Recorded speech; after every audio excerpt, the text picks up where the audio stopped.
உங்களை சுற்றி negative people அதிகமாக இருக்கிறாங்களா? ஒரு சின்ன கதை சொல்கிறேன் கேளுங்க. தவளை கூட்டங்க ஒரு இடத்துல இருந்து இன்னொரு இடத்துக்கு மூவ் ஆகுதுங்க, தண்ணி இல்லாதனால. ஒரு பள்ளத்தில் 2 தவளை விழுந்துருச்சு. மேலே வரணுன்றதுக்காக ட்ரை பண்ணிக்கிட்டே இருக்குதுங்க. இது மேலே இருக்கிற அந்த சுற்றி நிற்கிற தவளைங்க, நீங்கள் எங்கேருந்து மேலே வர முடியும்? என்னதான் நீங்கள் குதிச்சு வந்தாலும் மேலே வர முடியாது, உங்களோட லைஃபு அவ்வளோதான் அப்படின்னு சொல்லுதுங்க.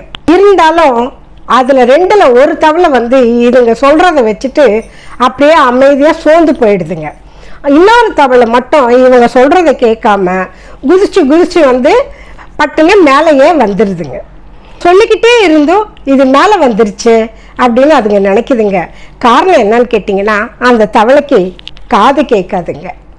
அதே மாதிரி தாங்க வாழ்க்கையில் உங்களை சுற்றி இருக்கக்கூடிய நெகட்டிவ் பீப்புள் எதை சொன்னாலும் காதில் வாங்காமல் உங்கள் வேலையை பார்த்துக்கிட்டே இருந்தீங்கன்னா வெற்றி உங்களுக்கு தான்.